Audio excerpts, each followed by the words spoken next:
Hey guys. Everyone hear me all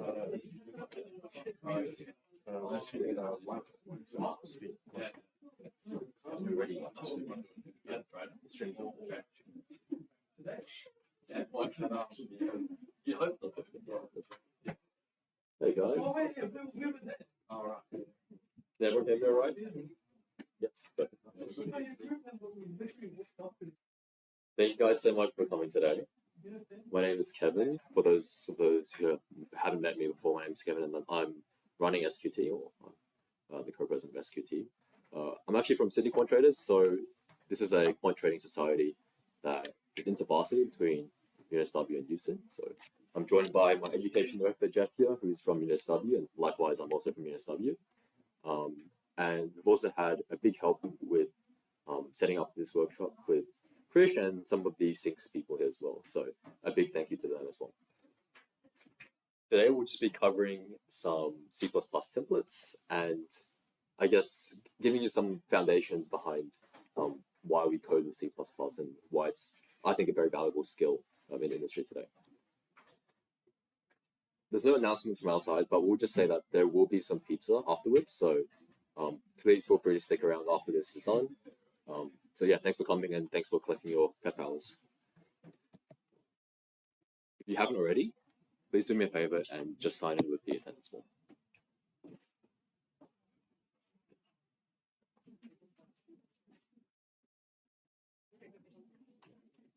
Something about compilers. Oh yeah, go for it. This is not the PEP form. The PEP form will be at the end, so you have to stay for the whole workshop. We'll put up a video afterwards. Yeah, so that'll be at the front. That was intentional to make you guys stay. It's okay, there's pizza afterwards as well, so it's worth staying.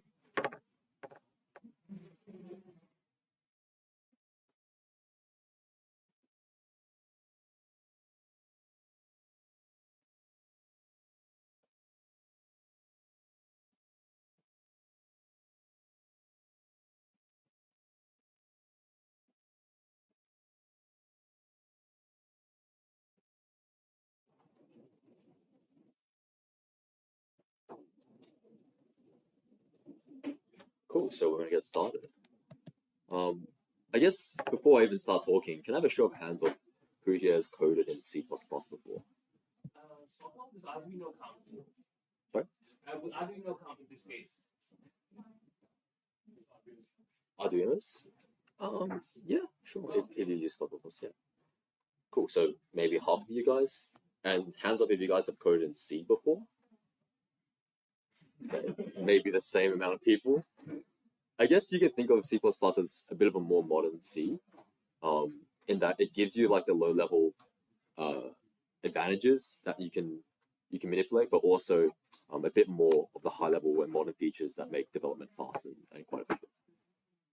And so why are we even coding in C++ in the first place? Well, it's really great for competitive programming and also technical interviews. It's super easy to see exactly what your code is doing, and I think it gives you a lot of granularity in that sense. And for those of you who are interested in quant trading, or I guess what Sydney Quant Traders does, it's used highly in the development of the trading industry. A big factor for that is because it's very fast and allows you to be very granular about what you're actually doing. And so for an environment like low latency or high frequency trading, that's very useful. We're going to be talking about templates, which are essentially a tool that we use in C++ to eventually pretty much implement generic programming, which is something you may have learned about in some Java courses I hear at USyd. So a bit of an outline for what we're doing today. It'd be helpful if you had a bit of knowledge about compilers and assembly, and also object-oriented programming as well. So could you please open up your laptops and have these resources ready? So as we're going to go through this workshop, we're going to be talking about a lot of the code examples that we've written up, and those are up on that GitHub. You can find them if you go to that repo slash project slash CPP templates slash code, and you'll find the code examples in there. You look around. So yeah, feel free to like clone that repo if you want. C++ insights. Probably should tell them to do this. Oh yeah, and also Godbolt and CPP insights. Those are just going to be tools that we're going to use to like look into the assembly that's being generated, as well as like the pre-processing steps before compilation.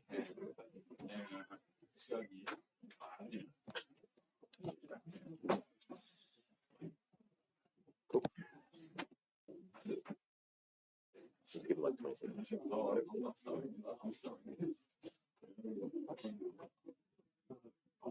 Yeah, so semantics from access it uses the bounded vector, which you talk about. So should I just leave this example for you?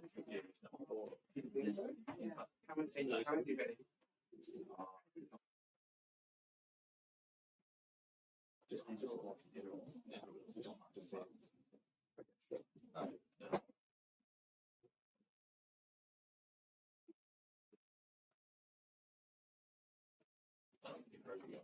Because you walk through what the bounded vector is.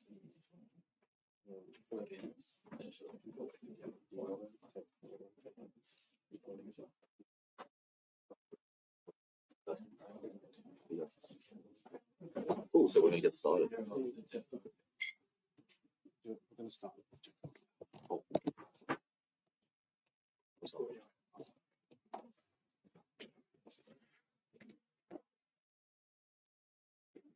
Right.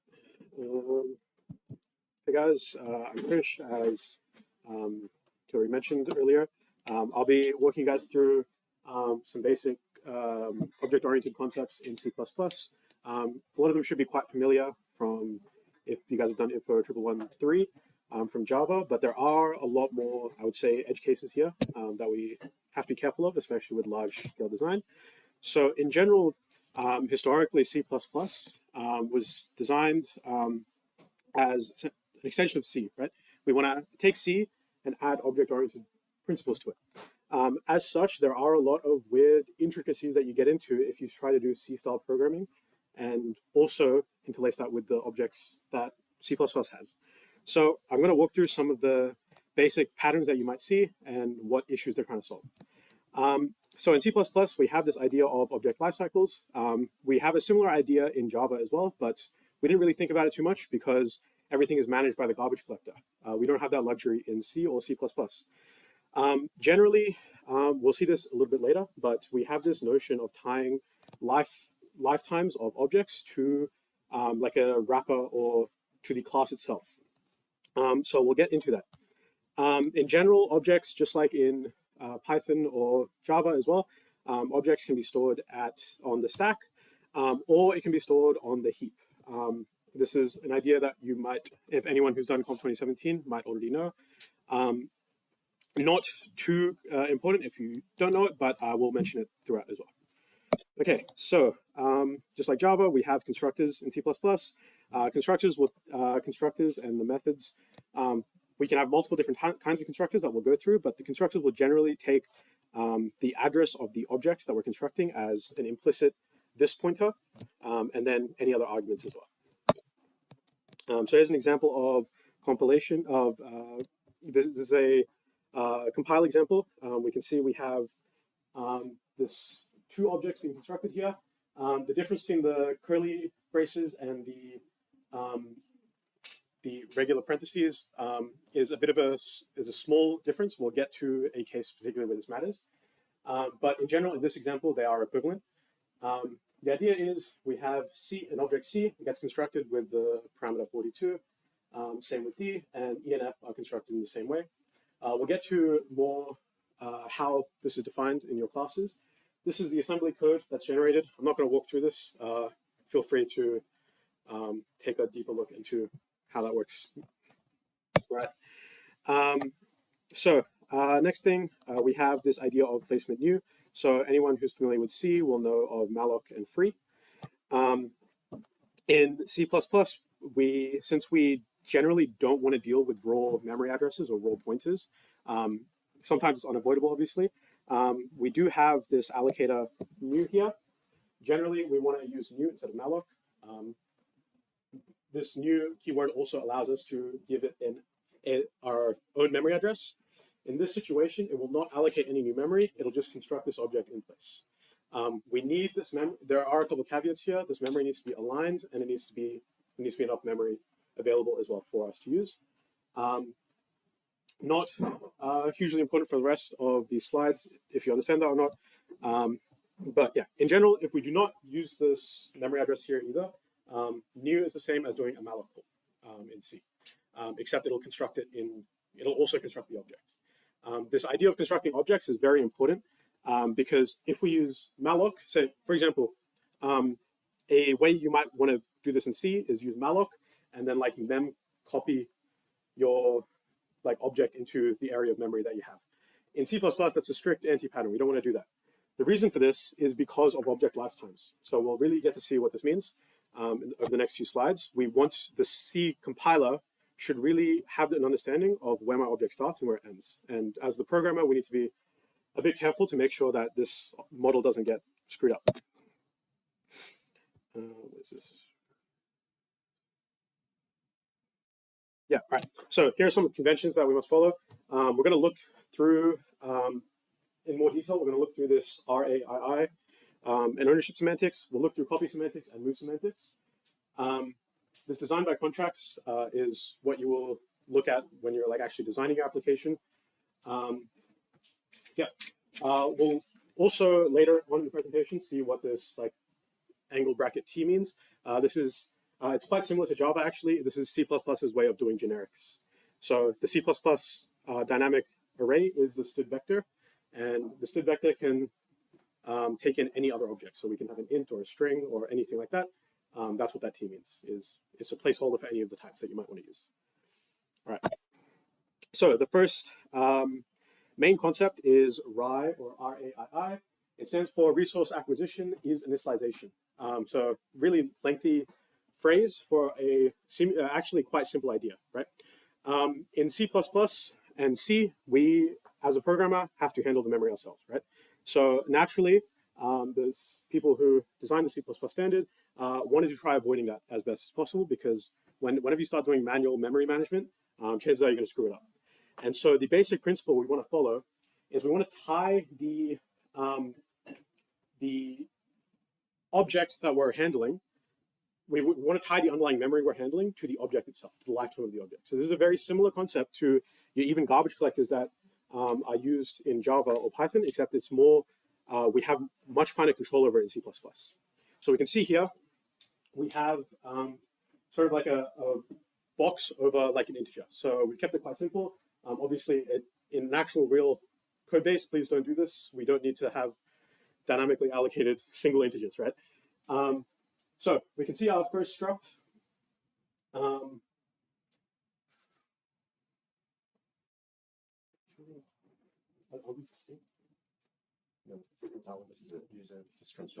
Oh, sure. Okay, yeah. So this first one, the struct, we can acquire an integer. It'll allocate this integer into the data spot and then release it, right? This is non-RAI design because we're constructing where the data isn't tied to the overall lifetime of the object. The object will exist before the data exists, right? Over here instead, we can see that we have the data. We have a pointer to our data. During the construction, so this is the syntax for constructing, we pass in the integer that we want to put into our memory, and we allocate the box to put the integer in. Most importantly, in both examples actually do this. This example does it, this example does not. Here we are, as a programmer, we have to acquire and release manually, right? So when I want to free my integer, so in C we have the concept of free memory. When I want to free the memory, I have to manually call release, right? The issue here is, one, I have to remember to call release, right? But even more sinister is often, say an exception gets thrown or some like exceptional control flow happens especially. This is where it's much harder to reason that I won't get a memory leak, right? This is really why this feature comes in really handy. So this tilde means the destructor. What this says is that this compiler will keep track of whether my object is still in the stack frame or not. If my object gets popped off of the stack frame, so i.e. goes out of scope, is an easier way to think of it. If my object goes out of scope, this destructor will be called at some point, right? So the destructor is called automatically and will delete the data for us. So we can see that we can sort of like abstract away this manual memory management and let the compiler handle it for us.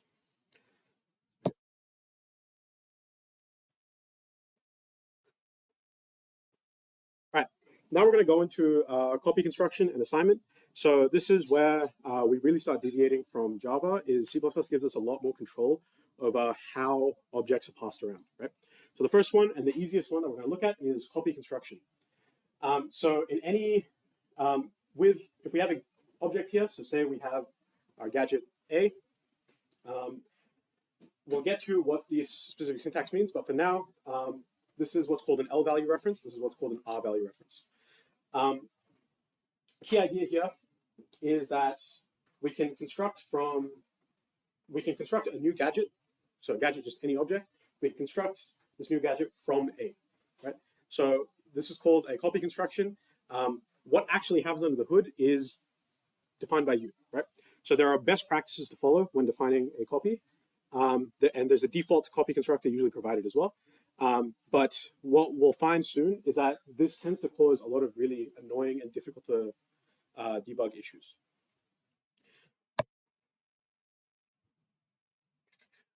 Right, so this goes into our default copy construction, right?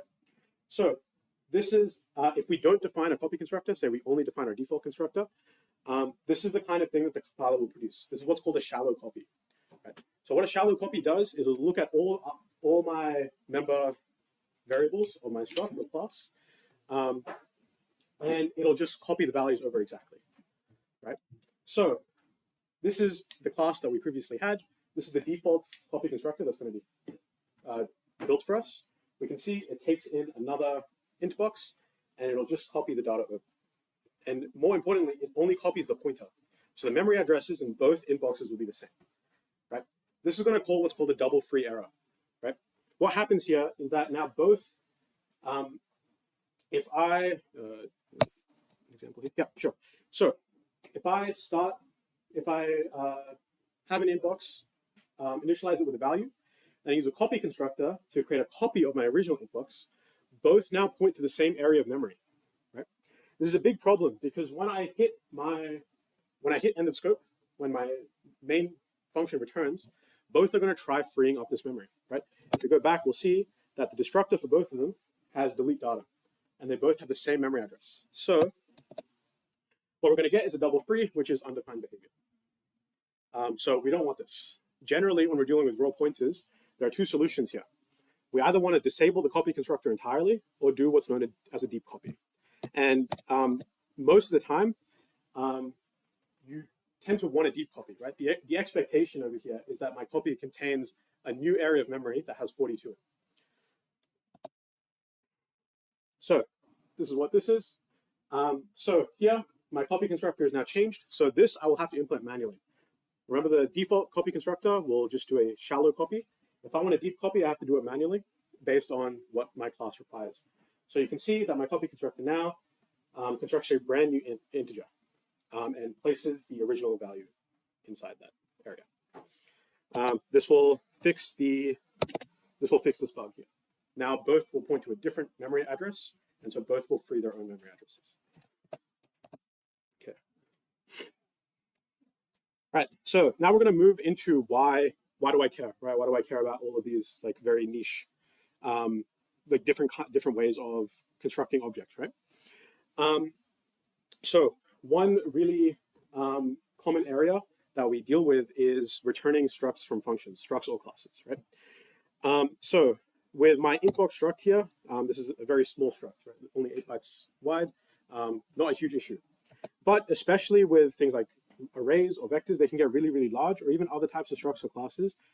They could be super large, so having a copy occur is really, really expensive. Because especially if a deep copy, we have to allocate a new segment of memory, copy everything one by one, and this can take a lot of time. So, what was this example?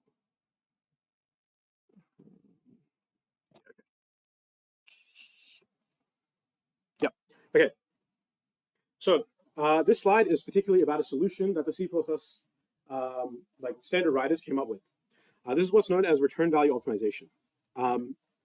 Return value optimization is basically like the compiler is giving us a free ticket from this problem, right? What they've noticed is if we have a situation like this, which is quite common, we don't have to worry too much about all the syntax if we don't understand what's going on. The main thing here is that, yeah, so this is sort of illustrating what return value optimization is doing. So I'll Let's go to the original. Yeah. So, yeah, here it is. Yeah, I think it was 3.02. Okay. So.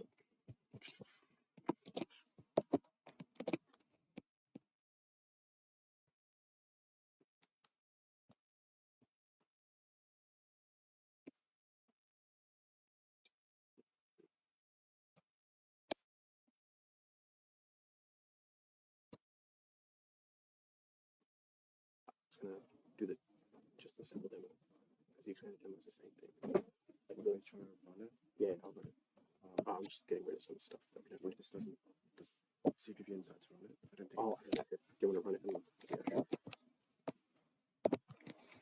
Yeah, we're just gonna run this code. Oh, okay, sure.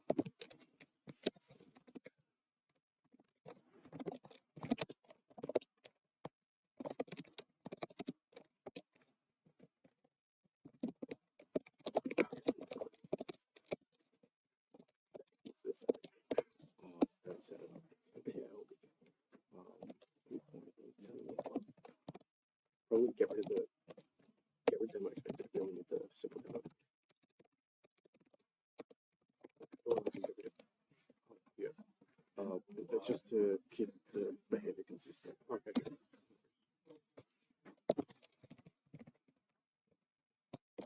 Comment and stuff.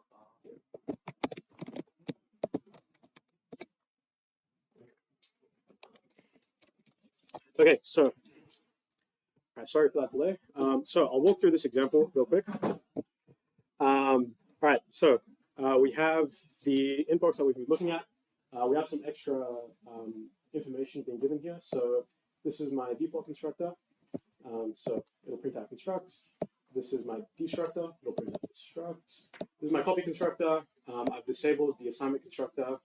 And yep, so we're going to see how this interacts with this code right here.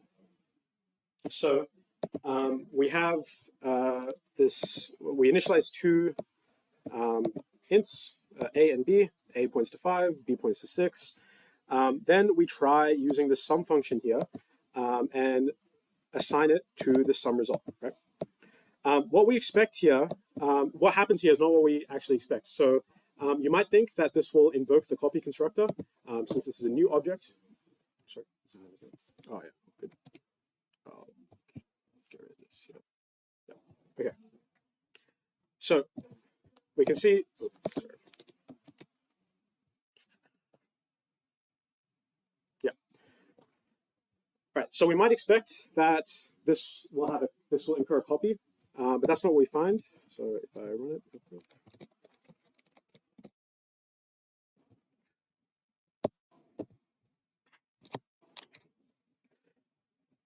All right. So we can see we get a constructor for A and a constructor for B. We further also, and we can see that immediately after, we only get one more constructor to get the sum result. The copies occur later. So all we really care about is this first three. So you can see that we only get a single construct for this sum result.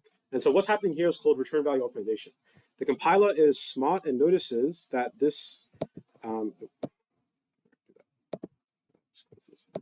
right.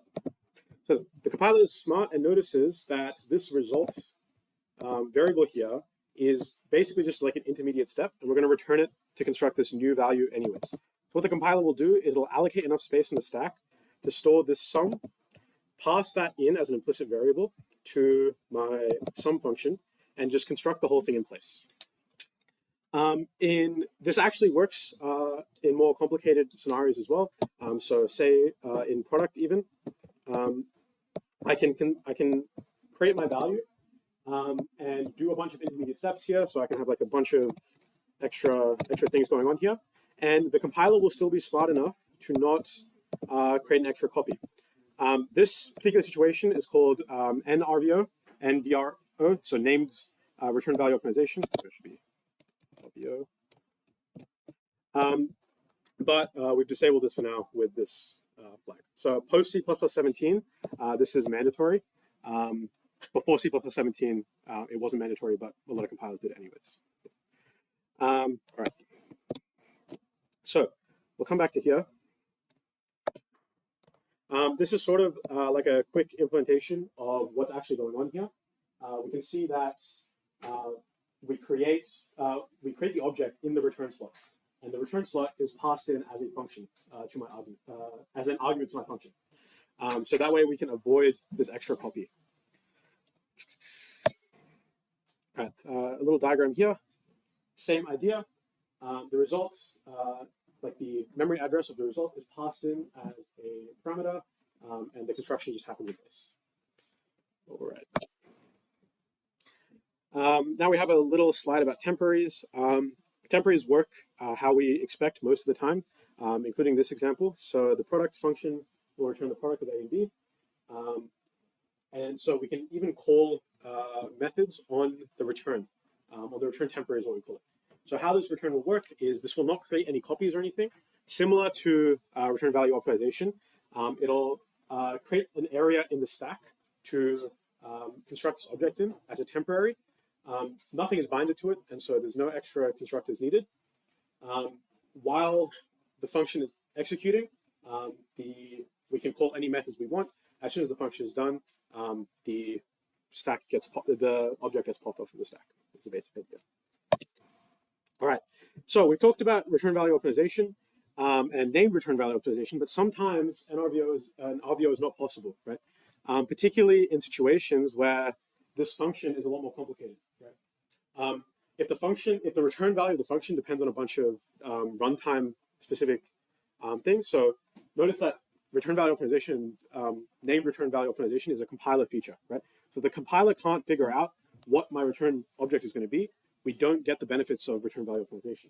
So does this mean that we still, like in situations like this, I guess not in this particular code, but in a more complex situation, is there a way that we can avoid this unnecessary copy? Okay. So in fact there is. It's called move semantics. Not a crazy idea to understand, but we'll go through a little bit of prerequisite knowledge before we get to the actual moves part. First, I hinted at this before, but we'll think of just very high level, look at the idea of the difference between an L value and R value, right? L values and R values are a concept in C as well. The idea basically, an L value has an identity. So whenever we create an object, we can bind what's called an L value to it, right? So an L value we can think of as a named variable, right? This named variable is how we interact with these objects. And so this is a way we can reference objects. In C, we tend to create references using pointers. C++, a much easier way is often with addresses. It doesn't capture everything that a pointer can, but it often simplifies a lot of things. Right? R values have no persistent identity. So for example, integer literal is an R value, right? The result from doing like an addition or minus is an R value. It's a temporary value that doesn't have any reference to it, right? There's no variable that binds to this object. So what we're going to look at is this exact example here, std_move. Right? Std_move is a compiler directive that basically flatly asks the compiler, can you cast this into an R value? Can you make this a temporary object? And we'll see why that can be so useful and some issues that we can actually encounter with that. Right. Any questions so far, actually? Been speeding through. All right, some more examples. An R value reference is like sort of a bit of a weird paradox kind of statement. R value reference is a reference that binds to an R value, so it binds to a temporary value, right? Code like this you will always never see, since it's kind of it's quite unintuitive to have a reference to something that's supposed to be temporary, right? But the key idea is that an R value reference can extend the lifetime of your object, right? So this int_box3 is an R value. It creates a temporary frame in your stack to store the return value, to store this object here. So what we can do is we can bind an R value reference. The important part here is that my R value reference actually acts like an L value and actually is what's called a GL value, called a generalized L value. So not too important why that matters for us. The key idea is that something like this is possible, right? We can capture an R value as a type and bind to it, right? And this will work exactly as we can expect. We can use it as if it was an L value, essentially. Right. The more important use case for R value references is as the more important use case for R value references is to pass in as constructor parameters. And we'll really see why this is so useful. So here we can see we have two different constructors, two different functions that take in two different parameters. Right? We have a function that takes in an L value reference to object. So this means that it'll take in any variable that's binded to my object. And we have a second function call that looks, the signature looks very similar, except instead we have an R value reference here. Right? This double ampersand means R value. So that means during the function overload resolution, when the compiler sees this piece of code right here, it'll see that int_box3 is an R value. And so it'll actually call the second function here. Yep. And more importantly, by calling the second function, it extends the lifetime of this object. This object doesn't get destroyed immediately, like it would normally. All right, I was hinting at this before, overload resolution.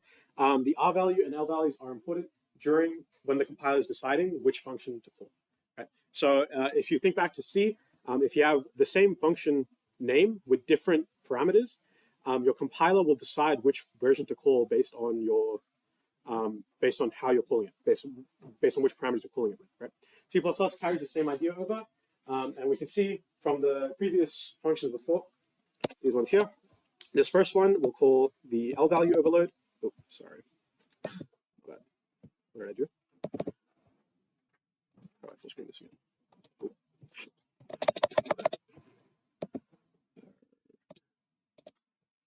Okay. All right. This first one we'll call the L value overload. What do we think this one will call? This one's a bit weird. So this is kind of what I was saying before. The R value references do act like L values because they are. Yep. Sorry, notice the same value category of arguments. Like how do we set? So how exactly do we set that value? Yeah, sure. So these value categories are actually implicitly decided by the compiler. So we don't set them. And this is really what we're trying to, this comes in really important. And to this example right here is that this R value reference actually acts like an L value. So these value references is how the compiler decides what's which functions to call and how things will be destroyed and that sort of stuff. That sort of makes sense? Yeah, right. Yeah, so this is the sort of weird one. This will call the L value function call, and these two will all be the R value. All right.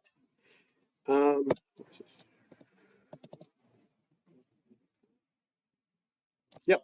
So if we think back to a couple slides ago where we had this issue of unnecessary copies, the solution to this now is through move semantics. So move semantics, where now with this R value reference, we're allowed to create a new constructor that takes in an R value to construct my object, right? So this allows me to use a temporary to construct my new object.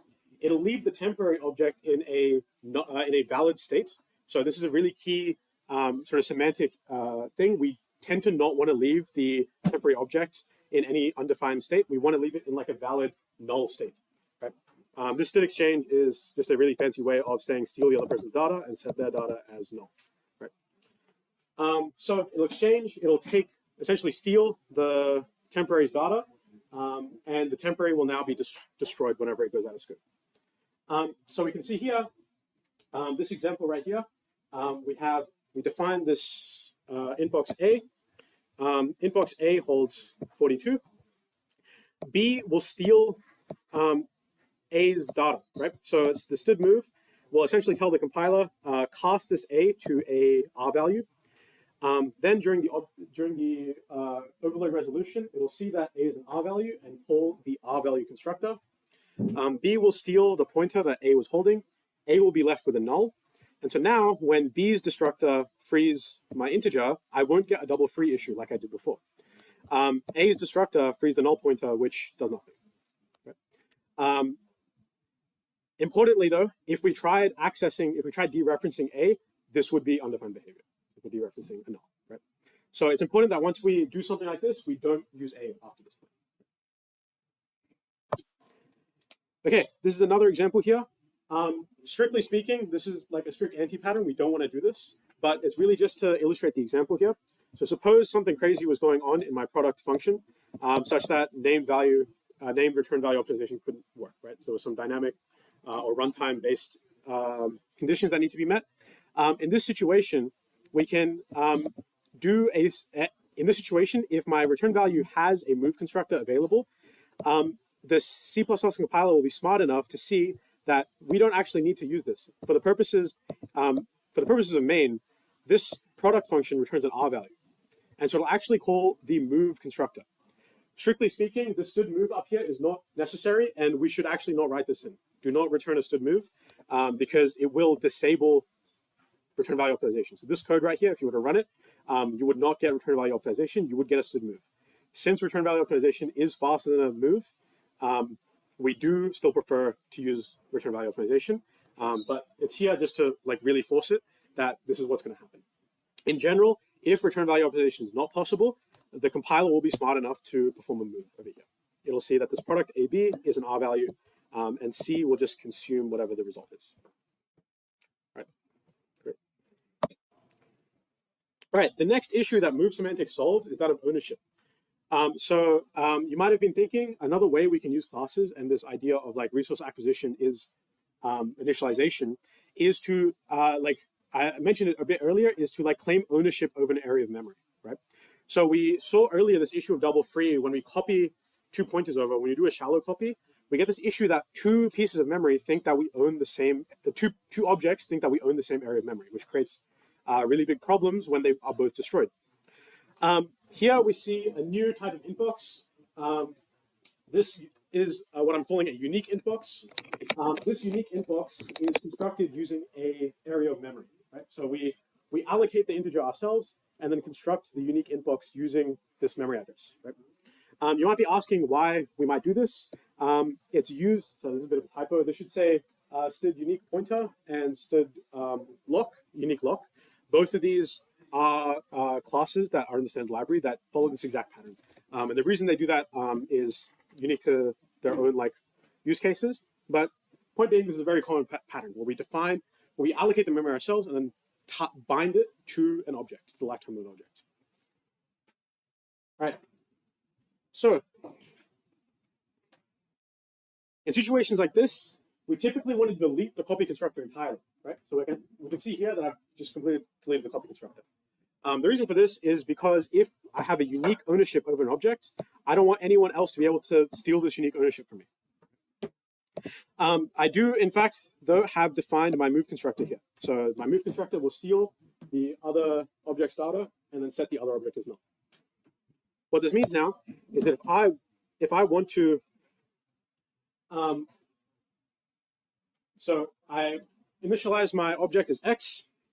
I've binded it to the lifecycle of A. I decide at some point later that I actually want to get rid of A early, right? I want to use a new variable B, right? This happens quite commonly when returning from functions or passing into functions, especially. I can essentially transfer the ownership of my object X to B. And so this is perfectly valid. Now A will be left in a null state and B will have ownership of the object. This third line here will result in a compiler. We're not allowed to do this. And the reason for that is because of this deleted copy constructor. Yeah. All right, a really important caveat here. Std move does not guarantee an R value cast. It only I guess politely asks the compiler to give it a go, right? So an example here that comes up quite commonly is this, right? Say I define a constant unique inbox, right? In this case, the std move will fail.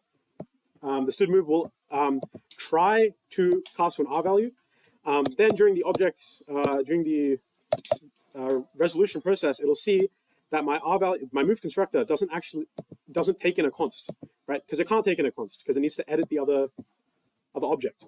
So what will happen here is that it'll try an R value cast, see that it doesn't work, and then actually just pass this in as an L value.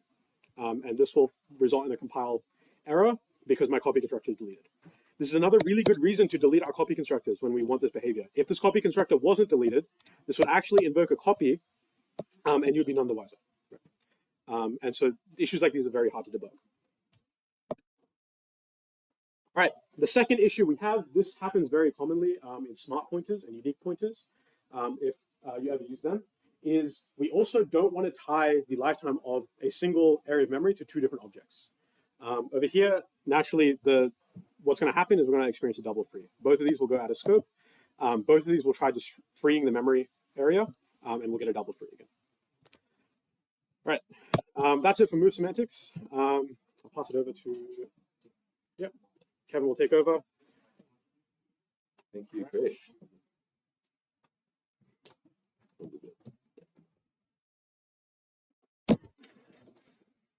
I hope you guys found that interesting. That was just a very brief run through on RAII and I guess all the foundations behind what's happening when we're dealing with memory in C++. I think if you guys have found that interesting, I think you should definitely keep looking into this. We will have the slides up after as well, so you guys can view this. But it is definitely a very valuable skill to have. I think I could even testify saying that it is highly tested in coding interviews. Jeff, if you want to agree with me here, but some companies like really drill into your CPP skills. Yeah, if you definitely apply for like quant development or if you apply for a C++ role, don't be surprised if you get asked, "Oh, what does stood move do?" They really do expect that, and I think it shows a lot of technical expertise that you guys notice. Cool. So I'm gonna be going over templates now, bouncing a bit off what Krish says. Now we can understand a bit more about what classes do, but also templates kind of solve this problem of generic programming. And to give you a bit of motivation into why we are looking at templates, let's have a look at this class or this struct here called maybe int. This sort of looks like something that you may have seen before called optional, like an optional type. I don't know what this is called exactly in Java, probably just optional, but yeah. Java doesn't have one. Oh, it might. By the way, this is in the code examples, so it's like in 1.01 or something. So you can find this also in the code examples on the repo. But what this is saying is essentially what stood optional does, which is you have a boolean of some has value, and here we're using an int, so some value of an integer. But you may not know if this object actually holds a boolean or not. And so suppose that you are going through a function and say, let's suppose you're getting some data from the stock market, right? You're trying to retrieve a stock market, let's say like it's a cell, and you want to see if you actually got this data or not, or like if this trade went through or not. You might not know if that function actually returns a valid integer or not. And so it's useful to kind of have this bool has value, which you can eventually use to determine whether the value actually exists or not. And that kind of helps you out with the flow of your program. But I guess the problem that we come across is what if we want maybe double or maybe string, right? We can apply the same concept of an optional type to other types as well. And I guess you could rewrite this code, but a much better solution would be to use templates, which is what C++ uses as a tool to make generic programming work. Do you want me to demonstrate this? Yeah, go on. Yeah. All right, so right now we're looking at code example 1.01, which basically implements maybe int, maybe string, and maybe double separately in like the dumbest way possible. It's a lot of repeated logic. Yeah. So the templated solution So the templated solution looks like this, and let's see what happens if we paste this into CPP Insights. Essentially what CPP Insights does is that it like sort of simulates the pre-processing stage of compilation. This is technically wrong, but just accept it for now. Just treat template instantiation as part of pre-processing, even though it isn't. But yeah, once we run this, we can see what the compiler generates. And we see that under the template definition, it actually generates one instance for maybe int, another instance for maybe string. This is like the full government name of listed string. And yeah, one final instance for maybe double. So essentially what's happening is that the compiler looks through this code. It sees which instantiations need to be made, maybe int, maybe string, maybe double. And then it grabs the template, substitutes the T with whatever you need it, and then stamps it out 3 times. And this is essentially just getting, like instead of you having to like copy paste the logic and then manually switch out the types yourself, just get the compiler to do it for you. Yep.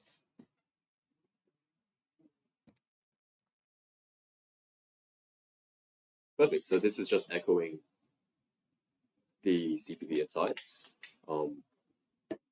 Yeah, pretty much what Jeff said.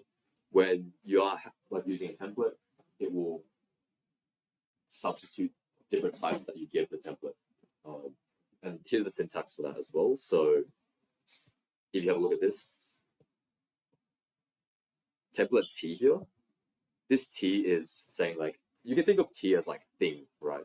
It doesn't really have to be like a type that you know at the moment, but you can give the template some type and it will infer the instantiation from that.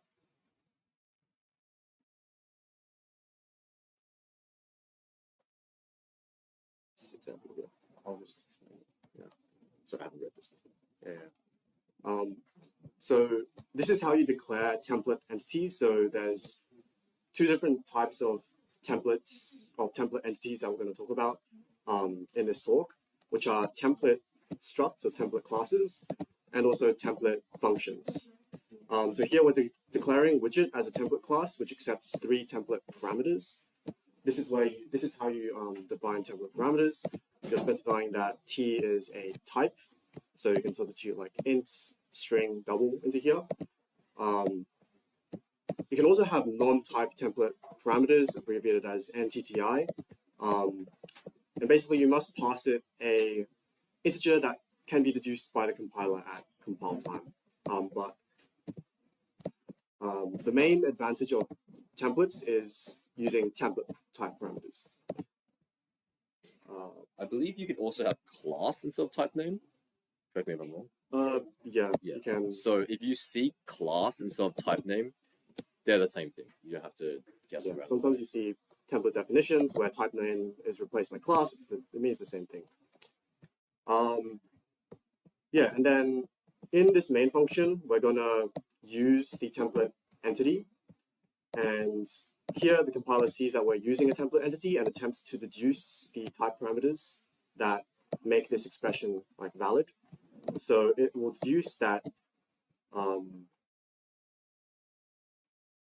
that T is a string and that U is a integer. And so it stamps out this in the quote-unquote pre-processing step. Here we're instantiating different widget template instantiations. We're not going to rely on class template argument deduction in this talk. So whenever we see template classes, we're going to have to instantiate them explicitly with these angle brackets. So this is saying that we're instantiating a widget where T is an int, U is the type of S, the declared type of S, which is string, and then V is the compile time integer 20. Yep, what's your question? Can you overload templates? can you overload templates? What do you mean by? Creating an optional paragraph or like for example. Yes, you can. Yes, you can. You have to write out a new function to put channels to.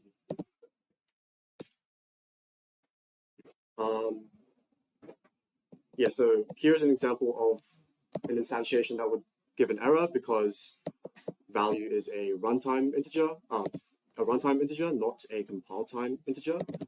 So the compiler won't know how to create the generated code. Right. Yeah. So we've seen function templates and class templates in the previous slide. There's also variable templates, which we won't talk about in this lecture. So let's have a go at some other examples. So let's try and use templates to implement some sort of max function. In C++ we have CMath, but let's suppose like CMath doesn't exist and we're trying to find the max of two elements. Can anyone see like a code smell with this, first of all? What's wrong with having int max, double max, char max?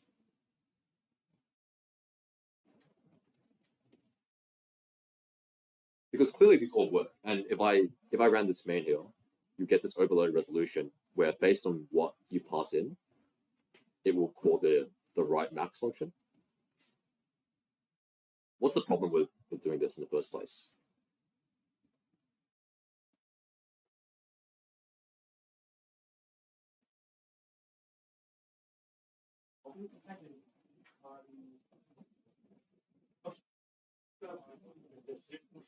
Maybe issues in X and Y are not necessarily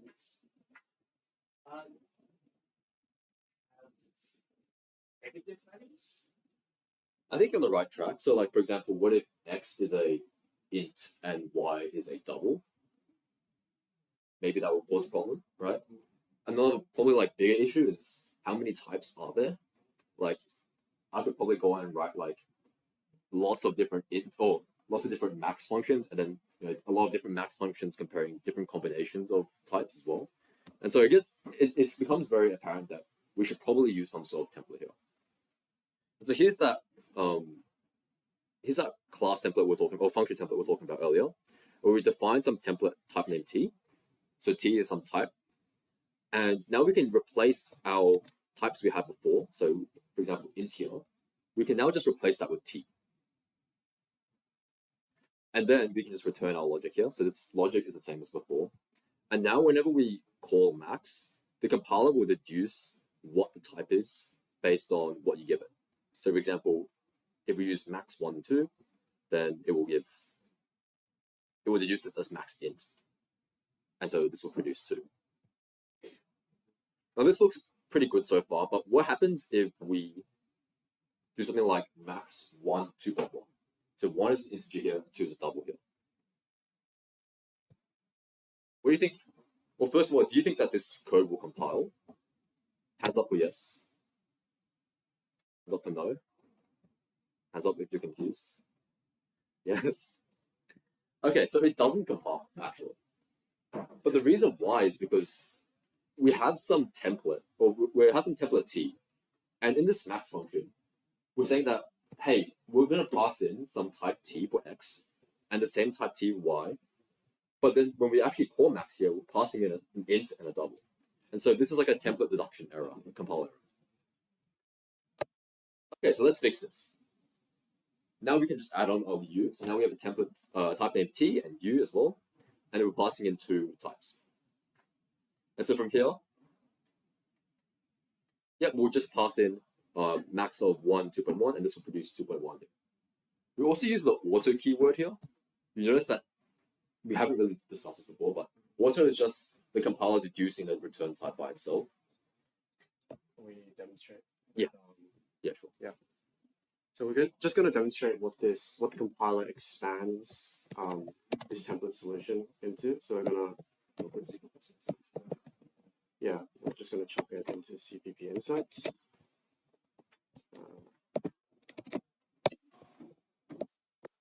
paste it into the left side. Everything is included. Let's just fix it to the 2-parameter version. So, Yeah.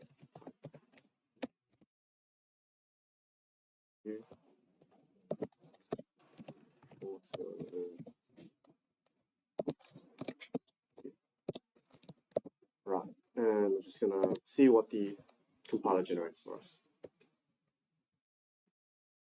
All right, so that's the template definition, and down here we see each instantiation. So here the compiler deduces that we need max int, and we see that generated and stamped out over here. We also see max double stamped out here and max char stamped out here. And notice that if we do the example with the int and the double, so auto x equals to max 1.2,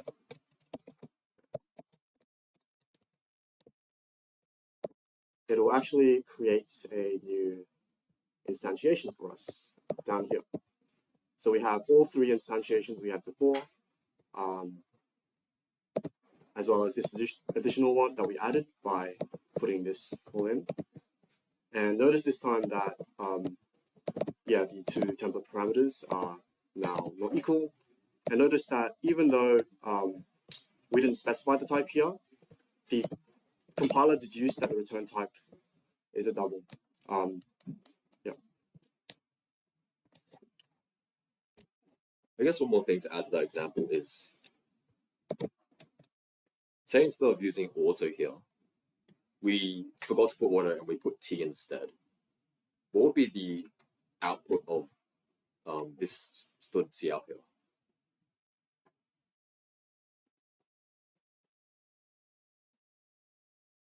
So pretend that this auto is instead of the t, is instead of t.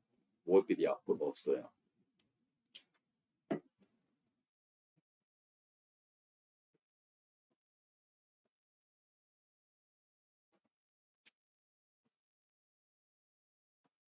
Undefined or defined in this case. I like what you're thinking. It is defined behavior. So is it like 2 square maybe 2, right? Yeah, nice. So it's 2 because it's inferring that t is an integer from this. And so if you use t here, then it's going to give you back an integer. And even though it's 2.1, it would be Verify. class 2. Oh yeah, we can verify this as well.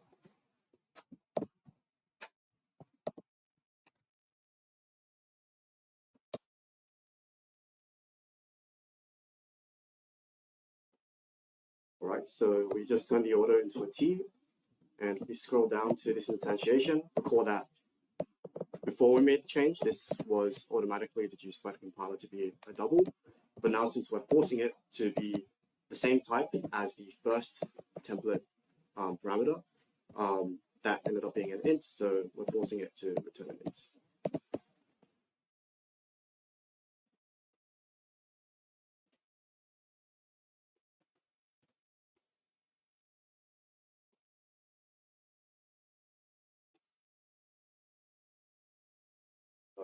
All those functions are generated at compile time, and it's statically dispatched. So how does it Because the compiler knows like where to jump to, so it just jumps to that address. It inserts a call to jump to that address. if you get what happens if you what's the behavior when you get function pointer?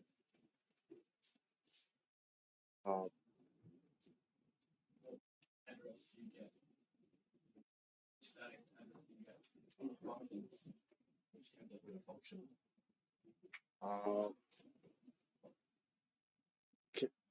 It's hard to like answer without like a code example. So maybe like type one up, send it through. Your idea with the function pointer, like when you actually call the function from the function pointer, it'll deduce based on the call itself, right? And so it can still be compiled. Yeah. So what happens if you never call it? You just have the address. Well then, so if you never call it, those functions will just never exist because the compiler will only produce. You're just trying to store the address and you're incrementing the pointer. Which address? I'm actually not sure. Yeah, I'm not sure. It's a good question. Why don't you put it in C++ Insights and see what it says as well? Yeah. That's a good question. Well, let me just get into my code example. Sure. I'll do the question. Okay, so let's keep going. And we've probably actually seen function templates before. In fact, I'm pretty confident you have, because let's have a look at stood sort algorithm, or perhaps like any other sorting algorithm you've ever encountered in any language. Stood sort works for integers, but also for doubles and also for strings as well. And so under the hood, stood sort is a function template. We don't have to tell stood sort that we're sorting integers. In fact, it just does it by itself because it deduces the type from what we give it.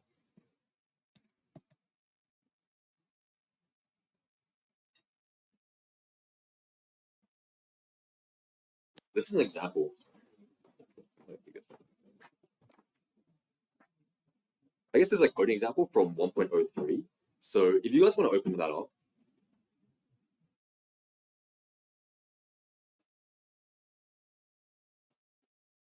what this example is saying is we're trying to find the max and average of some like array of numbers. But the t here could be an integer, it could be a double as well, it could be a float. And so yeah, let's just try to give this example. I think next slide has the answers. So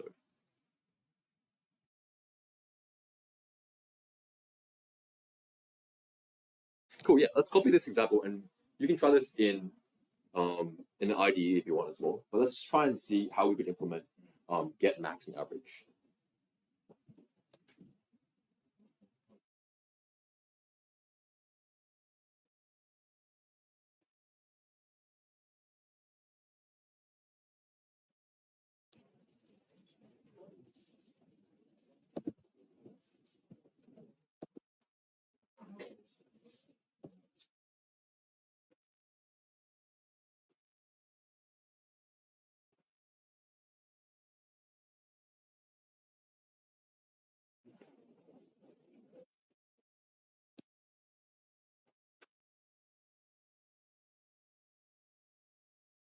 Cool. I guess I'm kind of showing you guys the answers here, but if you guys want to spend like 2 minutes trying this on your own, essentially what we're trying to do is suppose that we don't have access to this get max and average. What would this look like? You can spend like 2 minutes just trying to fiddle around with it and try use a template syntax here.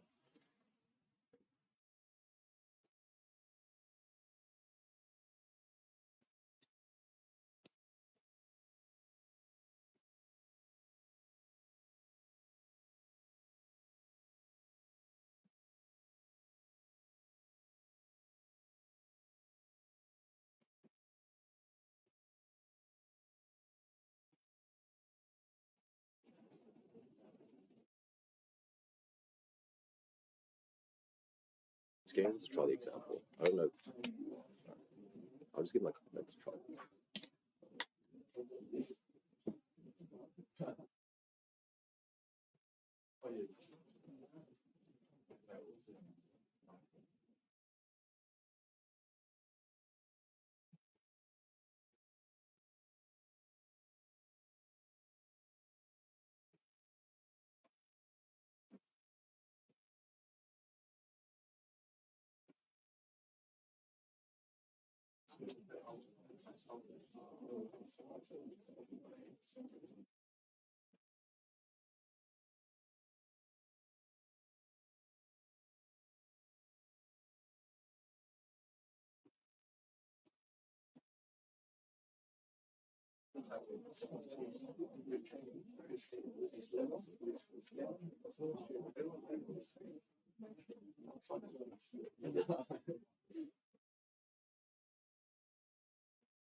Okay, cool. So you guys should have had enough time to implement this by now.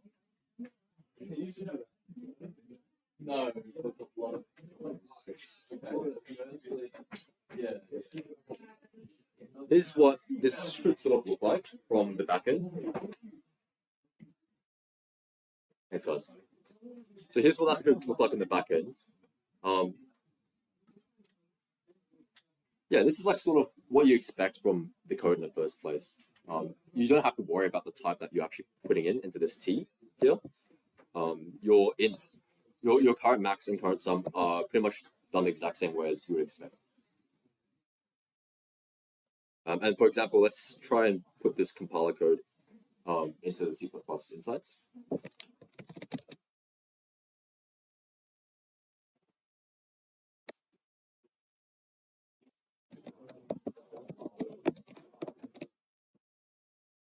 Do you not have copy to? Nope. Does this not work?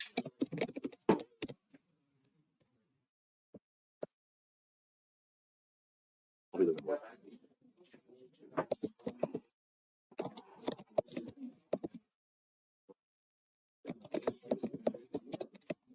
do you do it? I changed it on insert mode so I can vim. It doesn't work if you do it normally. Really? Yeah. It must have been a setting I have on mine. It works in normal. Cool. So this is what that looks like. So in this example, it looks like we're using an array of ints. Yeah, we're using an array of ints here, and let's try and find that. Don't miss it. Explicit ones. Yeah, this is the first instantiation. Okay, yeah. So here's the first instantiation, and this comes from us declaring the int here.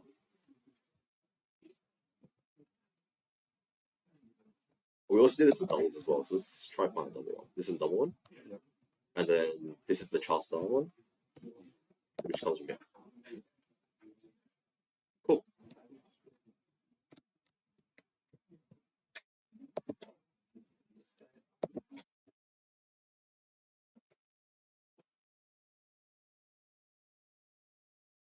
Check this slide. We'll talk about this. So we're going to talk about instantiation failures now. So this happens when you try to stamp out something that's invalid. So here we define a, let me just switch to the code example.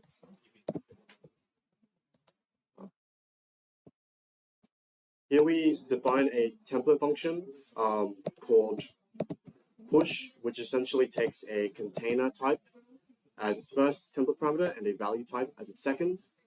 And it takes them as function arguments, and it takes the container object and it tries to push back the value.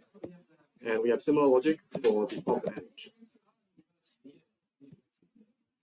So this works when we actually do pass a container value in the first argument of the function. There's no errors here. However, we encounter an issue when we pass in something that doesn't have pushback and popback methods. For example, if we pass in a double, then essentially the compiler attempts to stamp out this instantiation with a double and an int. However, when it tries to create this line, or it tries to pop front the double, that gives us a compile error, and therefore this whole instantiation is invalid and it just results in a compile error. So that's just something that could go wrong when you're doing when you're writing templated code. Basically happens when the types you pass in as template parameter arguments are basically like incompatible with like the logic of that template. I'm not sure actually. It'll just give an error. Yeah. Okay, so onto our first exercise. You are given an implementation of a queue of integers, and your task is to make it generic. So here we have a simple queue type, which contains int values. It's got a push where you push an int, and you can pop it. You can also get the front of the queue. Yeah, so make this templated. Like you can skip it because it's pretty trivial. Right? Like they just replace everything to T's. Yeah. We're just ask. I guess instead of making you guys code all this up, could anyone tell me how you would make this templated instead of just a generic, like a strictly int? How could you make this generic instead?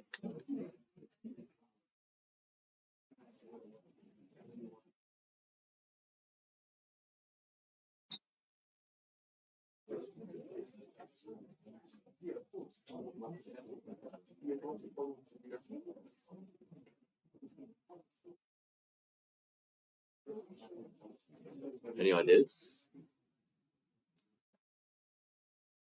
The template keyword and use like this type T for all your methods. Sure. What would I type online to you? Like for what's being stored into itself. Like that's something. Yeah. So, I mean, we can't get this, but like pretty much this. Okay. And then what would I change in the? Let me delete. Okay. That'll take a second. We should delete it. Just show them the solution. Okay. Delete. Sorry, I meant to press that. Cool. So we're going to replace. We're going to declare this type name T, and then whenever we see ints before for our queue of ints, we're going to replace that with T. So we have T value here. Now instead of pushing an int, now we can push a generic T. And yep, same for front. So front is getting the front element of the queue. Yeah, we'll just return T. I believe it's usually an address. You don't really actually want to get the value. You can do both. Yeah. I think like this is generally good practice is, for example, if you're using a hash map and you're getting the value of a hash map, you would return the address, not the value itself. Yeah, you return the reference, that's right. Cool. Don't give me. Yeah, or at the end. Cool. All right, we're gonna give you guys a short 5-minute break. I know that's been a lot of content to digest so far. So feel free to like use the bathroom or just take a quick break. When we come back, You can go around and answer questions. yeah, and we'll come around and answer some questions you guys had. Feel free to play around with the code and copy it into CPP Insights as well and see what you get.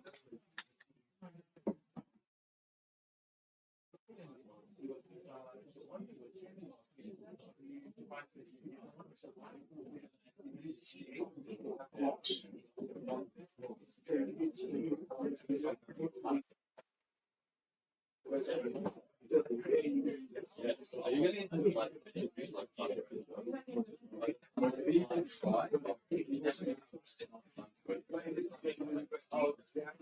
don't know. So, you saw like yeah, I did say it's like I think it's like that. Well,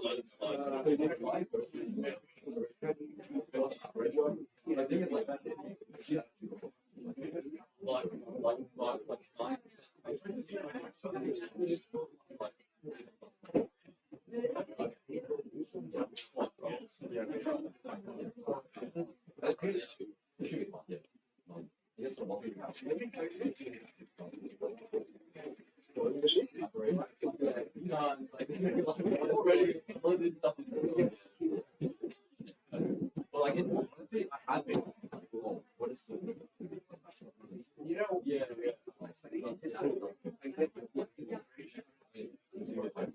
Yeah, you're gonna come back.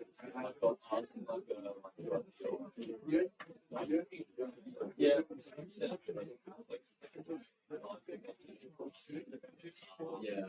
Yeah. I'll be I feel like pretty shit. It's very new. Yeah, it is.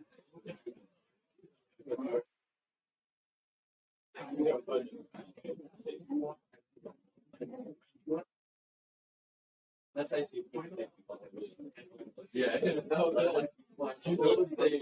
I want to say you know sequence, yeah.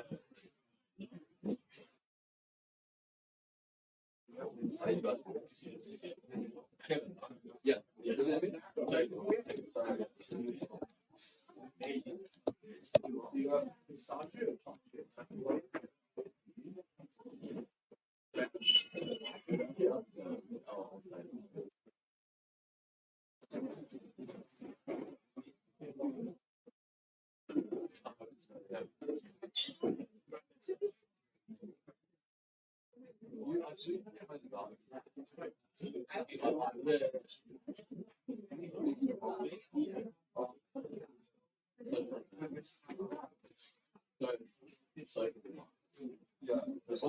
yeah. Excuse me.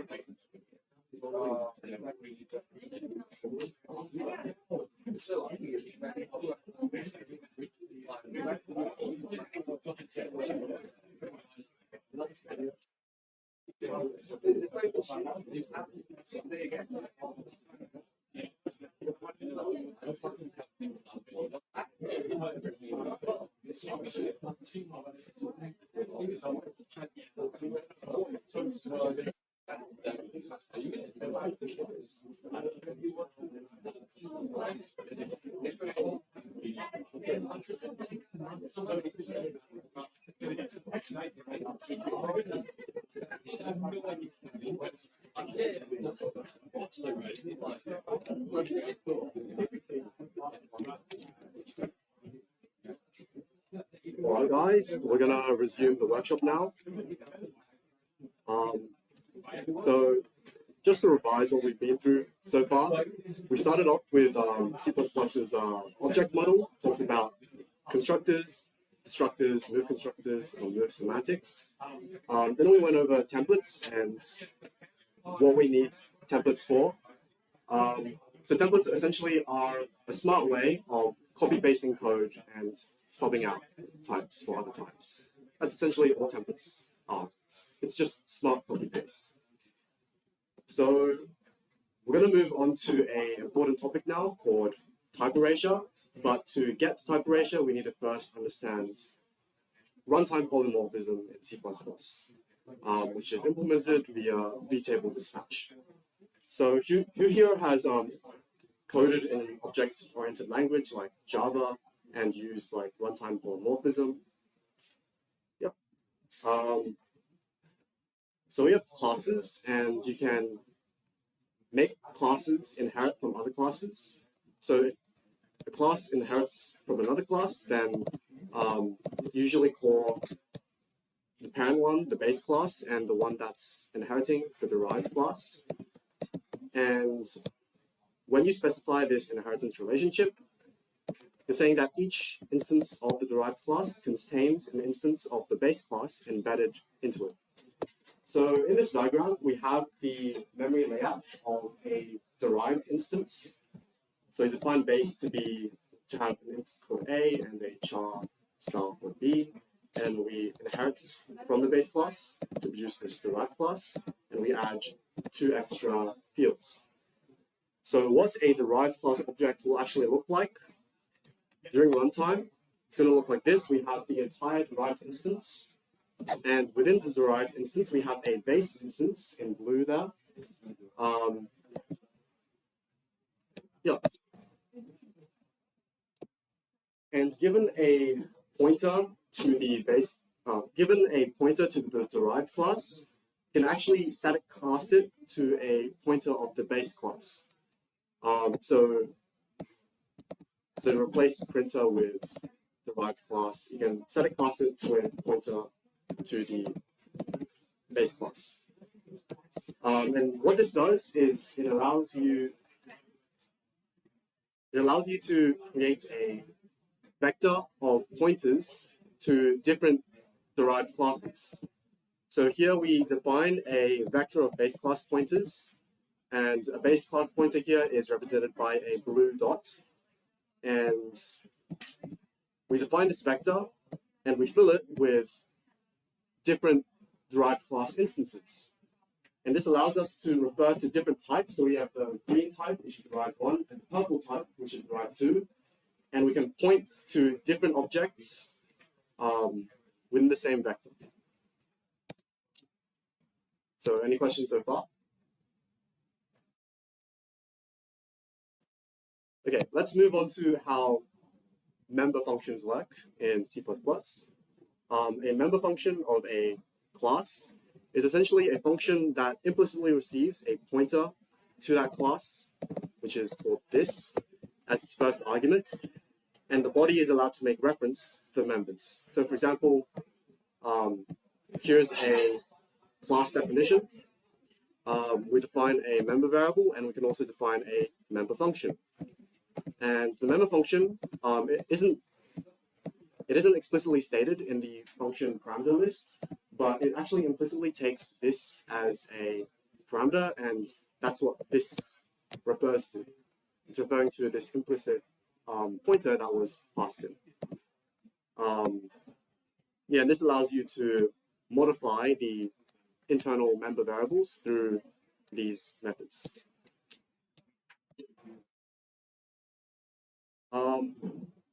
So non-virtual methods are inherited by derived classes. And so if you have a derived class that inherits from a base class, and the base class defines both set and get as non-virtual methods, then if we create a derived instance, we can call both get and set, even though we didn't define get as a member function of the derived class. This is because derived inherits from base, and base defines get. And so when we call derived stab get, it actually jumps to this function. And it passes in the address D as an implicit parameter into this function. And the reason why this is valid is because within the derived instance, we have a base instance. So any pointer to the front of the derived instance is also technically, if you think about it, it also points to the base instance. And this allows us to pass the derived instance as this. Okay, so what are virtual methods? So at runtime, any base class pointer may point to either a derived 1 or a derived 2 instance, and so on.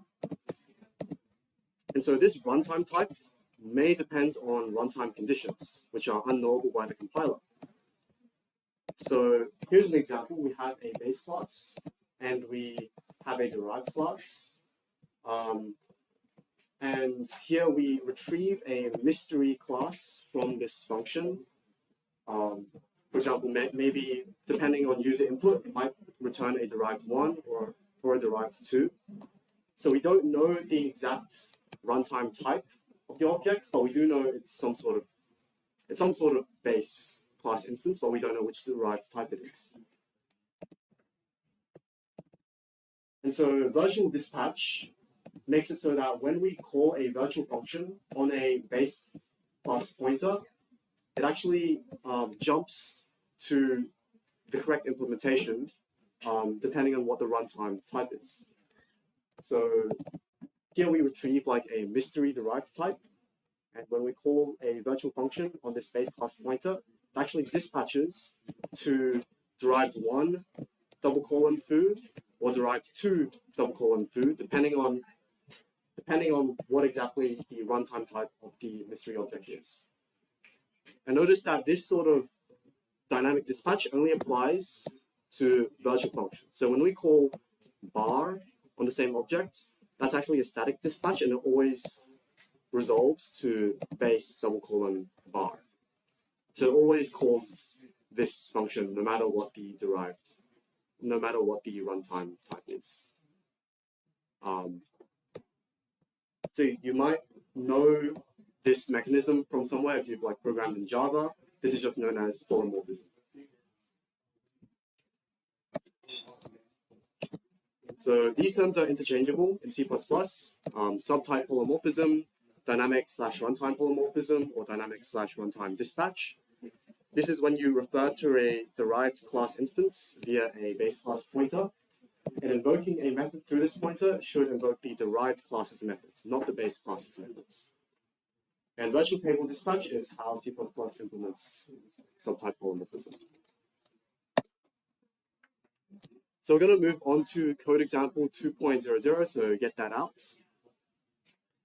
We define a base class called processor, and we define a virtual method called a virtual member function called process, which takes an int as input and does something with it.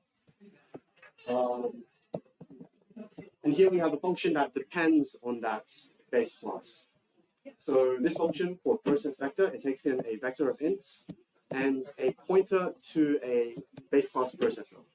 And the point of this function is that you can pass this different types of processes, and depending on the runtime type that you pass in, it's going to execute that runtime type specific function. So here, what gets called when you call process is actually a mystery. It's like unknown at compile time.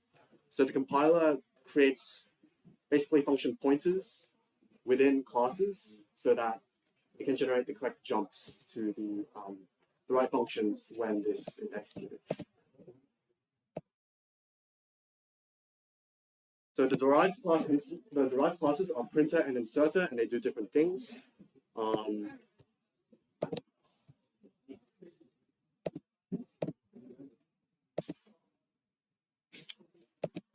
So printer just prints the integer, and inserter, when you create an inserter, you pass it a reference to another vector, and then when you process something using that inserter, it just pushes the input to the back of the vector.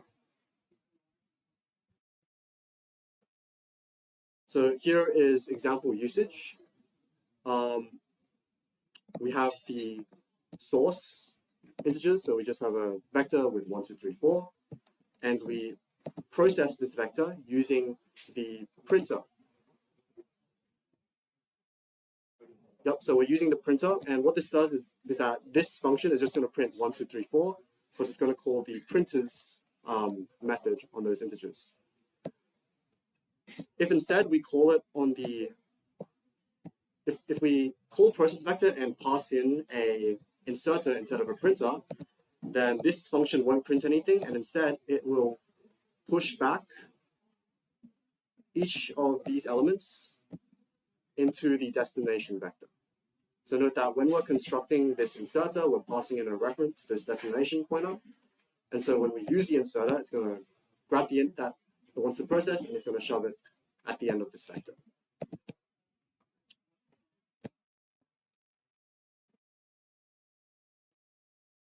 Okay, so this is a diagram I made of what the program memory looks like when we run the main function, as we saw over here.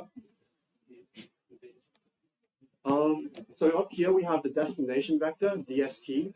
That's the thing that the inserter is going to be inserting into. That gets a special place on the stack. We've defined our printer object, and we define our inserter object. So the printer and the inserter also get their own places on the stack. And note that since both the printer and the inserter inherit from the processor base class, they both have an embedded base class instance within the object. So in the printer, it contains a processor object. And note that the printer actually doesn't contain any additional information. So the printer essentially itself is completely a processor. However, the inserter instance contains both the base class instance, which is the blue box, as well as an extra field, which points to the destination vector that it will insert into. Finally, we define the source vector, which is the vector that we're going to process. And this is the vector that contains 1, 2, 3, 4. So this second yellow rectangle corresponds to the source vector.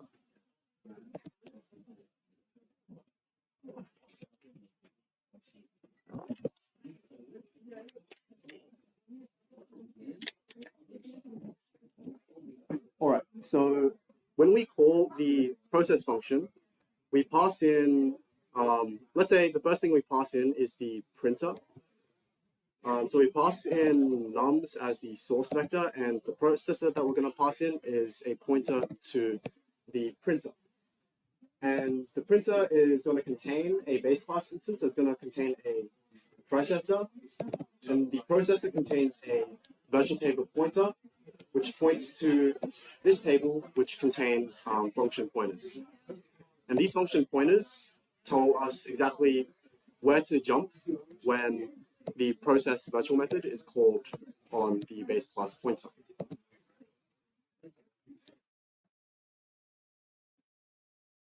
And this means that when we pass the printer into the function, it's going to call the printer specific method, whereas when we pass the inserter into the function, we're going to end up using the inserter specific function. So you can think of the v pointer as sort of keeping track of the runtime type of an object. In fact, the v table usually contains type information, for example, like the name of the type and so on. But here, for the sake of simplicity, it just contains function pointers to the correct corresponding function.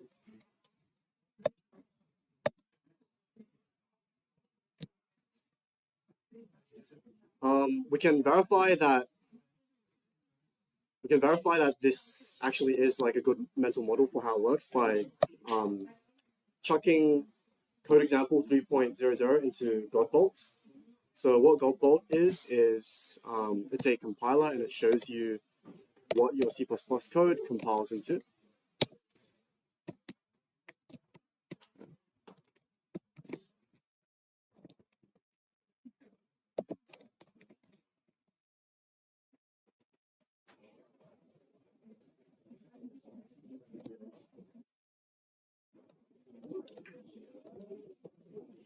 Yep, so on the right side is the output of the compiler.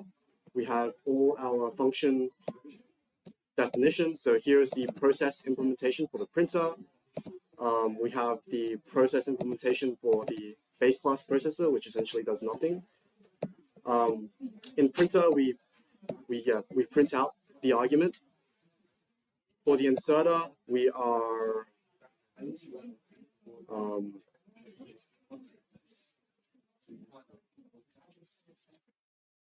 in the inserter's implementation for process, we're actually calling pushback on the destination vector. And if we scroll to the very bottom, we can find the vtables for each of our types.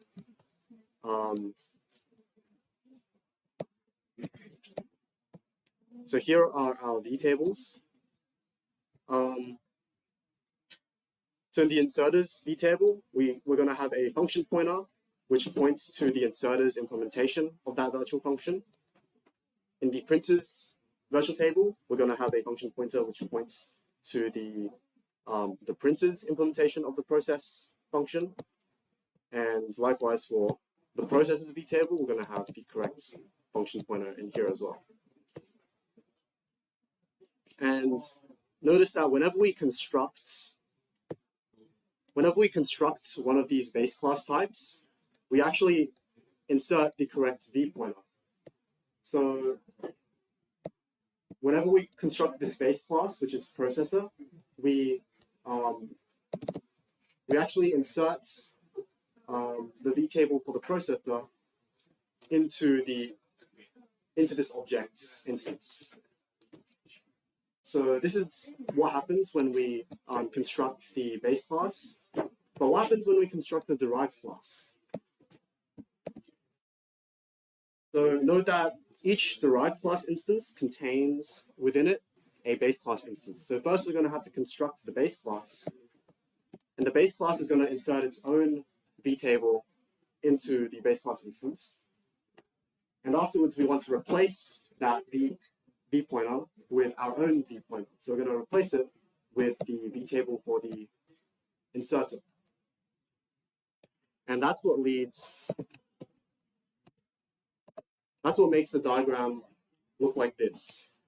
Because if we didn't swap out the vtable for the inserter, if we didn't swap out the vtable for the processor with the vtable for the inserter, then all of these arrows we see here are going to point to the processor vtable, and what that's going to cause is that whenever we call the virtual functions on the base class pointer, we're going to always call processor double colon process, which defeats the entire point of virtual dispatch, which is when we want to call the derived classes methods, not the base classes methods. So that's why during construction, the compiler is careful, it knows what it's doing, and so it swaps out the base class's v pointer that it inserted in and replaces it with its own. If you can't read assembly, that is fine. I have also implemented basically some toy code that emulates the behavior of virtual dispatch using function pointers. And this is just for the sake of understanding how it works.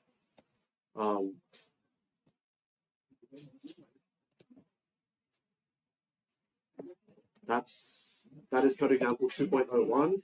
This is where we basically do the job of the compiler and manually implement inheritance and vtable dispatch.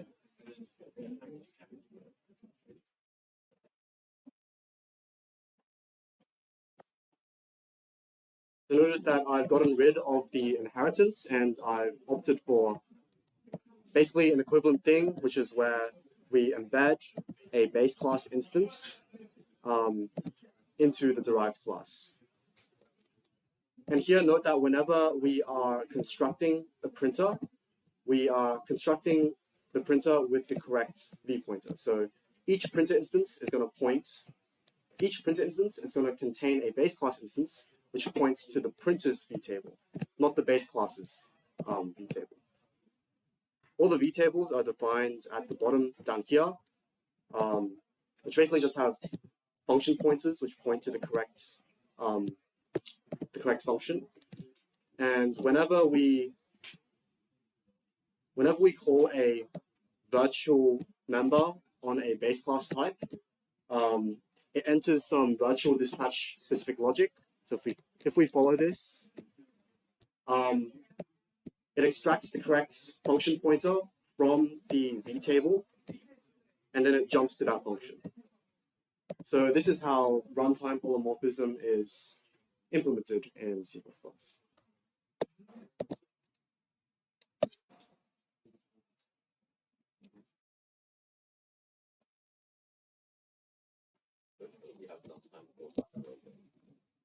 I think it'll be pretty quick. So on to type erasure. Why do we want type erasure? So yeah, we're going to move on to some motivation for this. So stdlist and stddeck both have the methods pushback, pop front, and front. And thus both can be used as a queue. So these are two very similar classes. And in an ideal world, we can imagine that both of them inherit from some base class with virtual methods, pushback, pop front, etc. And so in this ideal world, we could have a base class pointer that can point to either a stdlist or a stddeck.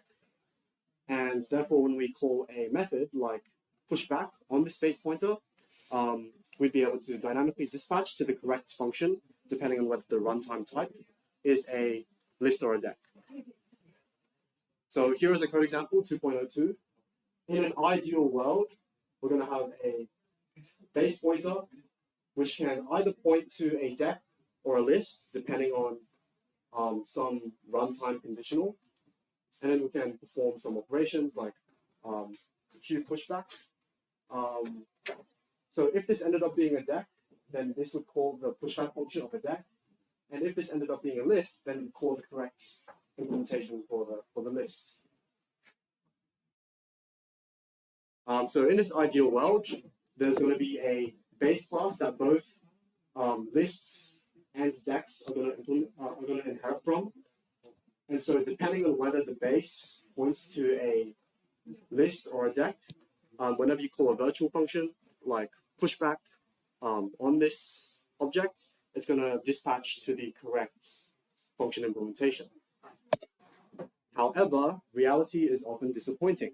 In reality, list and deck do not share the same base class and they don't inherit from anything.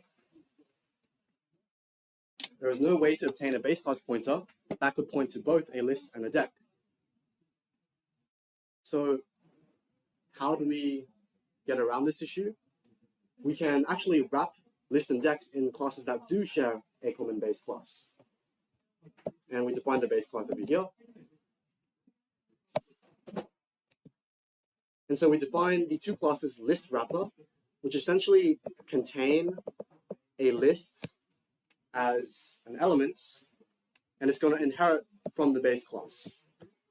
And note that whenever we call pushback, what it's doing is that it's getting the thing that it's wrapping, and it's forwarding the call to the thing that it contains. So that's why it's called a wrapper. It doesn't actually have any logic internally. It basically just forwards each method into the thing that it contains. So lms.pushback, list wrapper pop front is just lms.pop front. It's just forwarding everything. So using this solution, this is what our memory could look like. We have a base class pointer, which points to a list of wrapper, not a list. And similarly, it could also point to a deck wrapper. And note that this didn't require the list and the deck to share the same common base class. It just relied on the fact that the wrapper shared the same base class. So this solution works and is called type erasure.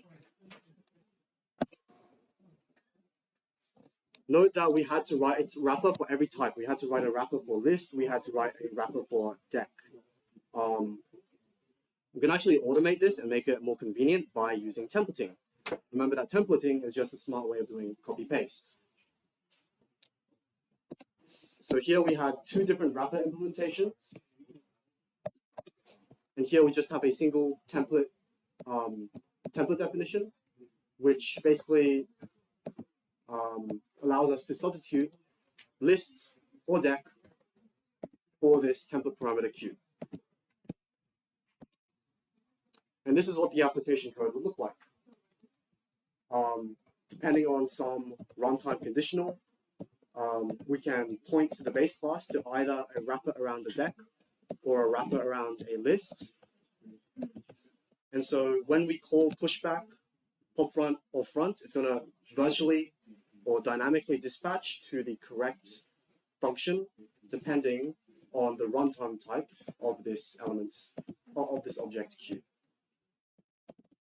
So Q's declared type is that it's a base class pointer, but its runtime type is either a list or a deck. But the compiler doesn't know what it is, so it has to rely on the vtable to route to the correct function.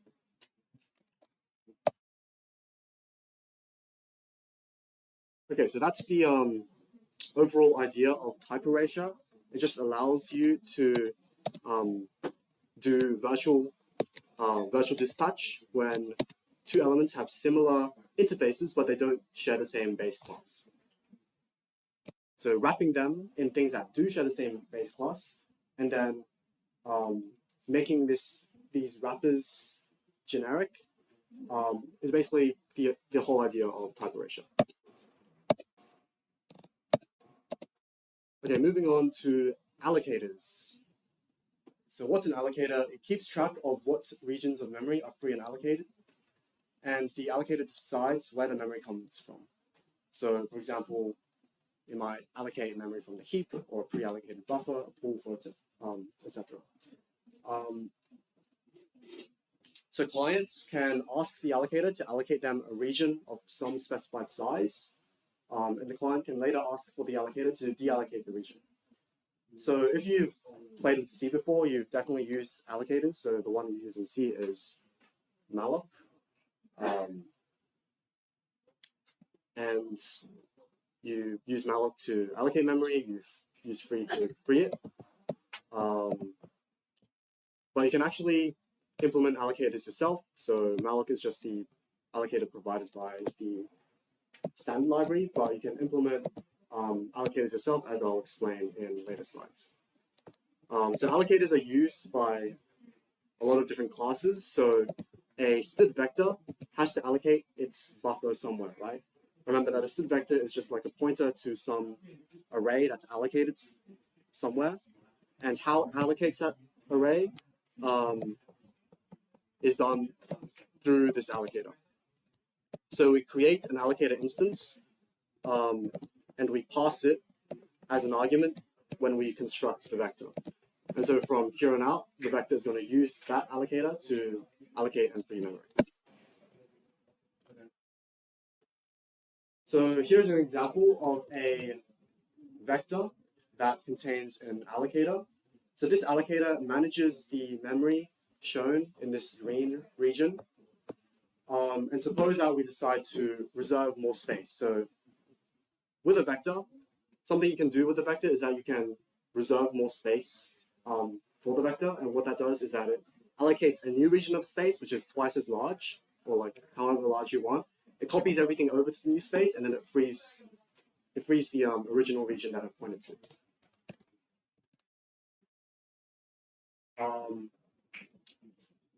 So this is what the stack looks like when we call reserve on this vector. So suppose the vector initially had a size of 2 and a capacity of 2, and we want to reserve enough room for 4 objects. So the first step is that we need to reserve enough room for 4 objects somewhere, and we do that using this allocator. So you can access the allocator by following the this pointer to the actual vector instance, grabbing the allocator, and then asking the allocator for a region of 4 memory, a region of 4 integers or whatever we're allocating. So we're allocating these 4 memory blocks. We're going to move construct everything from the original buffer to the new buffer. we're gonna redirect the data pointer to point from the old buffer to the new buffer. And then after all this is done, the reserve function is going to deallocate the original buffer that was reserved for it.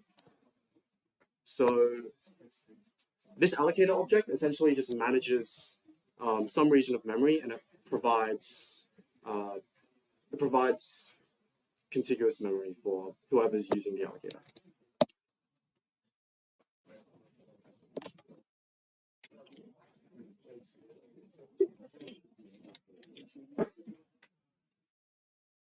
Right, so a memory resource is an object that implements an allocation strategy, and it deals only with bytes. So unlike an allocator, which is aware of what type you're allocating for, the memory resource basically just takes in some number of bytes. So for example, we can ask the memory resource, allocate me 17 bytes. So essentially, an allocator uses a memory resource and is like a type-safe wrapper around the memory resource. So here's an example of a resource and an allocator. We have the malloc resource, which allows you to specify some number of bytes to obtain. You can also deallocate something that you were given previously by passing in a pointer to that memory region.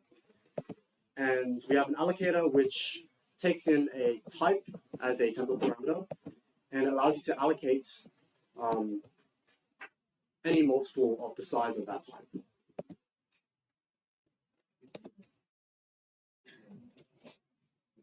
Okay, so lots of data structures take in the allocator as a template parameter. And since the allocator is a template parameter, changing the allocator changes the type of the object that uses that allocator. So for example, here we have two different definitions of a vector. In one vector, we're making it use a malloc allocator. In the other vector, we're making it use a free list allocator. And these two vectors actually have completely different types. You can't substitute one for the other or have a pointer that points to both of them.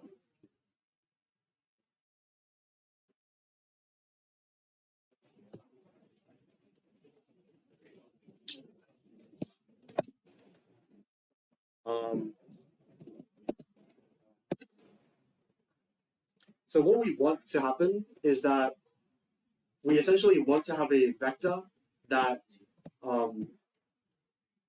has a unknown runtime type of the resource at runtime. Wait, let me rephrase that. We want the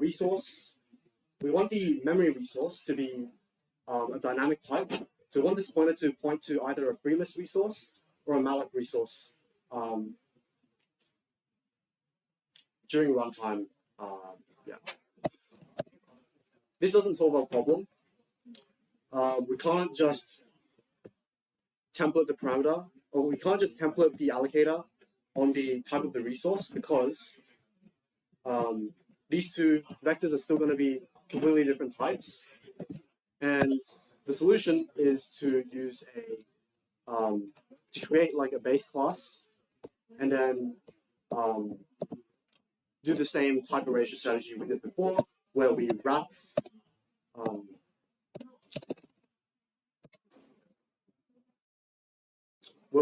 each memory resource inside a wrapper that does inherit from this base class. And what this allows us to do is that it allows us to have two vectors that use different memory allocation strategies, and this time they have the same type. Yeah, sorry if this section of allocators was confusing.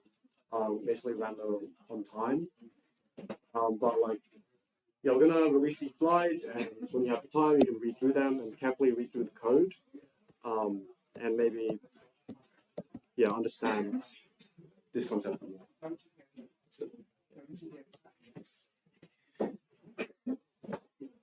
Thank you so much, guys, for listening. It's been been very packed with content, so I hope you guys learned something from this workshop. I just wanted to say if you guys could give a big round of applause to Jeff and Chris.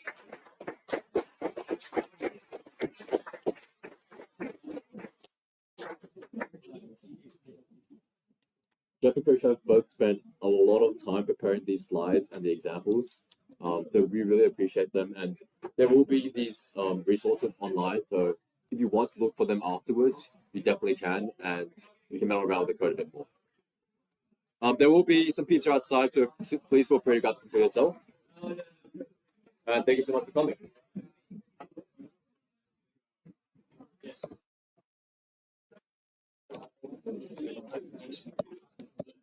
Sorry, guys.